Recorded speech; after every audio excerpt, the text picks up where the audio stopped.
2 Timotius 2 ayat 20 sampai 26. Demikian firman Tuhan. Dalam rumah yang besar bukan hanya terdapat perabot dari emas dan perak, melainkan juga dari kayu dan tanah. Yang pertama dipakai untuk maksud yang mulia, dan yang terakhir untuk maksud yang kurang mulia. Jika seorang menyucikan dirinya dari hal-hal yang jahat, ia akan menjadi perabot rumah untuk maksud yang mulia. Ia dikuduskan, dipandang layak untuk dipakai tuannya, dan disediakan untuk setiap pekerjaan yang mulia. Sebab itu jauhilah nafsu orang muda, kejarlah keadilan, kesetiaan, kasih dan damai bersama-sama dengan mereka yang berseru kepada Tuhan dengan hati yang murni. Hindarilah soal-soal yang dicari-cari, yang bodoh dan tidak layak. Engkau tahu bahwa soal-soal itu menimbulkan pertengkaran. Sedangkan seorang hamba Tuhan tidak boleh bertengkar, tetapi harus ramah terhadap semua orang. Ia harus cakap mengajar, sabar, dan dengan lemah lembut dapat menuntun orang yang suka melawan. Sebab mungkin Tuhan memberikan kesempatan kepada mereka untuk bertobat dan memimpin mereka sehingga mereka mengenal kebenaran. Dan dengan demikian mereka menjadi sadar kembali karena terlepas dari jerat iblis yang telah mengikat mereka pada kehendaknya. Puji Tuhan, saudaraku, firman Tuhan ini berbicara tentang kita kalau ingin dipakai Tuhan, berarti harus membersihkan diri. Kita harus mengejar kekudusan.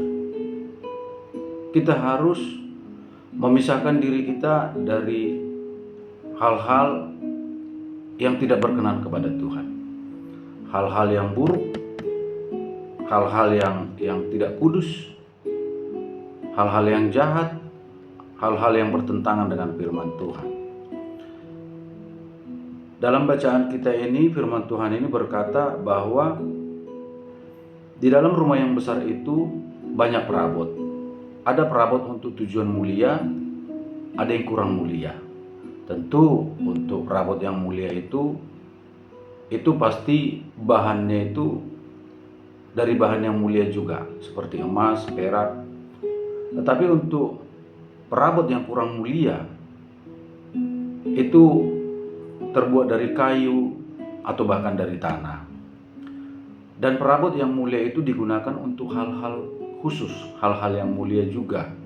Sedangkan yang kurang mulia itu dipergunakan untuk hal-hal yang kurang mulia, mungkin seperti di dapur, mungkin sebagai tempat sampah.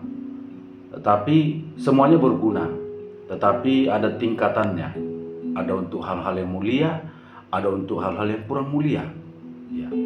Jadi ketika kita sebagai anak-anak Tuhan, kita ada dalam suatu rumah di mana Kristus adalah pemimpin kita, adalah Tuhan kita. Kristus akan melihat siapa-siapa yang layak dipakai untuk tujuan mulia, yaitu mereka yang menyucikan dirinya, mereka yang melakukan kehendak Tuhan. Kalau Tuhan kita itu sudah pasti Dia menginginkan kita anak-anaknya mengejar kekudusan, mengejar kemuliaan, untuk dipakai oleh Tuhan untuk tujuan mulia. Namun tidak bisa dipungkiri bahwa memang hal itu tidak mudah, dan tidak semua orang bisa mencapai kemuliaan tersebut.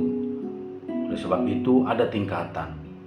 Ada memang bisa mencapai kemuliaan, ada memang yang sungguh-sungguh, ada memang yang benar-benar berbakti kepada Tuhan, menghamba kepada Kristus. Tapi ada mungkin yang masih setengah-setengah, tidak begitu menyerahkan hidupnya sepenuhnya kepada Tuhan, tetapi dia tetap bisa dipakai. Jadi jikalau kita ingin dipakai Tuhan dengan luar biasa, maka mari kita menyucikan diri kita supaya Tuhan pakai kita untuk hal-hal yang mulia. Kita semua sudah dipanggil oleh Tuhan, kita semua sudah masuk dalam kerajaan Allah. Tetapi dalam hal pemakaian Tuhan tentu ada untuk perkara yang mulia, ada yang kurang mulia. Di sini dikatakan di ayat 22, sebab itu jauhilah nafsu orang muda, kejarlah keadilan, kesetiaan, kasih dan damai bersama-sama dengan mereka yang berseru kepada Tuhan dengan hati yang murni. Iya, jauhi nafsu orang muda.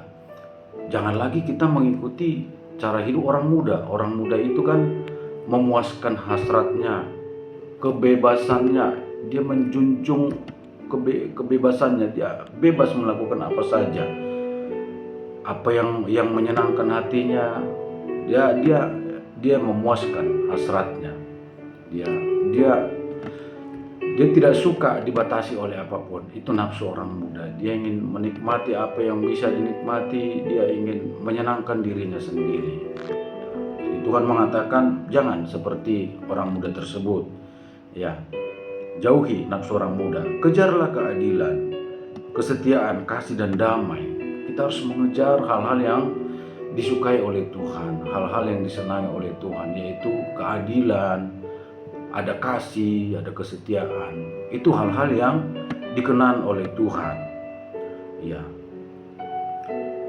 Dan damai bersama dengan mereka yang berseru kepada Tuhan dengan hati nurani, hati yang murni. Ya. Kalau kita berbicara tentang Tuhan itu, kita harus membawa hati yang tulus, yang murni. Karena Tuhan tahu keadaan hati kita, kesungguhan kita, Tuhan tahu. Dan itu akan menjadi sia-sia kalau kita datang kepada Tuhan tetapi tidak tulus, tidak ikhlas. Kalau kita ingin datang kepada Tuhan, persiapkan hati. Seperti yang terjadi kepada Ananias dan Safira di zaman para rasul, ya, gereja mula-mula. Mereka tidak tulus, hatinya tidak ikhlas memberikan hasil penjualan dari tanah mereka. Sebab waktu itu adalah orang pada menyerahkan apa yang menjadi milik mereka yang telah dijual untuk dipergunakan, untuk dipakai bersama untuk kemajuan Injil. Tetapi mereka tidak ikhlas, dan Tuhan tahu hal itu, dan ada konsekuensinya. Sebab itu kalau kita ingin berurusan dengan Tuhan, mari kita bawa hati yang murni, ya. Dan hati yang murni itu akan timbul damai sejahtera, ya. Hindarilah soal-soal yang dicari-cari, yang bodoh dan tidak layak. Saudara yang dikasihi oleh Tuhan, kita perlu menjaga lidah kita. Kita perlu menjaga perkataan kita. Kita perlu menjaga kekudusan diri kita.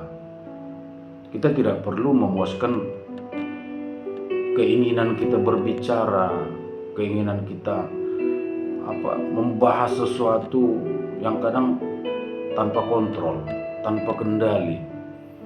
Jadi hal-hal yang tidak penting, yang tidak berguna itu kita bahas, itu kita ceritakan, bahkan bisa menceritakan orang, menggosip, banyak hal terjadi.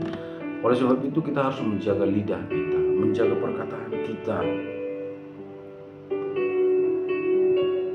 Tidak perlu kita membahas sesuatu yang tidak penting, yang justru bisa membuat bertengkar, ya, membuat berdebat, merasa paling benar, merasa paling tahu. Kita bertengkar, kita berdebat, akhirnya merugikan diri sendiri, bahkan menjadi batu sandungan bagi orang yang melihat kita. Kita anak-anak Tuhan tetapi tidak bisa menahan diri, tidak bisa menahan perkataan. Perkataan kita tidak kita gunakan sebagaimana mestinya, seturut dengan kehendak Tuhan. Kalau dalam Tuhan, perkataan kita itu harus yang baik. Perkataan kita itu harus yang memuliakan Tuhan.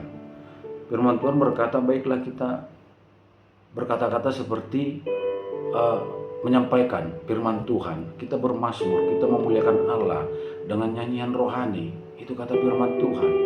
Kita yang sudah dikuduskan, kita yang sudah dipanggil Tuhan, disucikan, diampuni, ya baiklah, hal-hal yang mulia itu yang muncul dari diri kita, ya, hal-hal yang memang dikehendaki oleh Tuhan. Jangan lagi kita gunakan perkataan yang tidak senonoh, yang tidak pantas, terjerumus dalam perdebatan, bahkan pertengkaran, ya.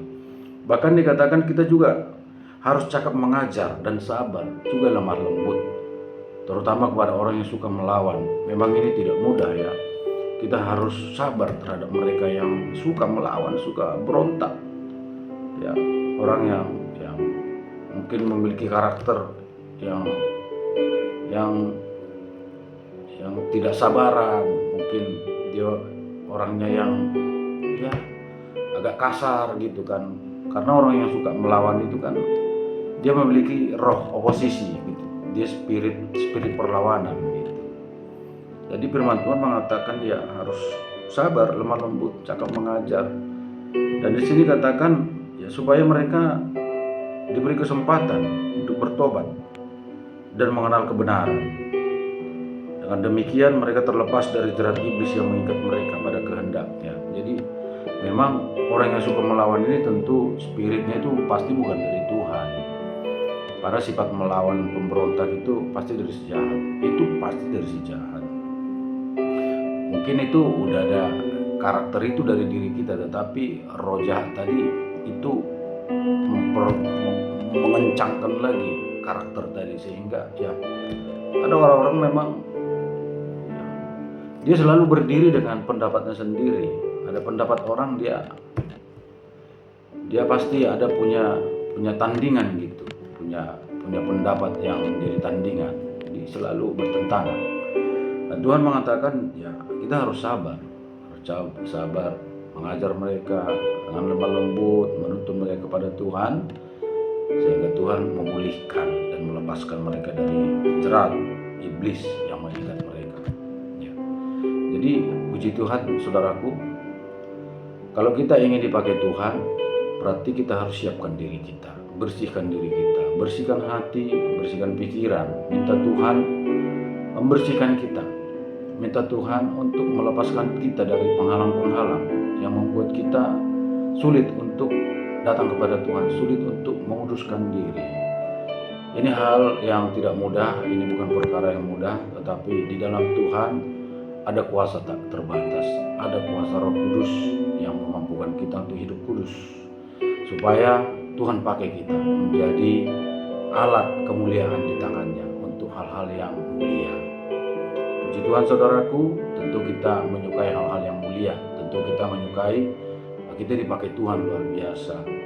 Namun ada syarat yang harus kita lakukan, yaitu mari kita kuduskan diri kita jauhkan hidup kita, diri kita dari nafsu orang muda, kita kejar keadilan, kita kejar kebenaran, kasih, dan hidup kita akan berkenan dan dipakai Tuhan. Dalam nama Tuhan Yesus, haleluya, amin.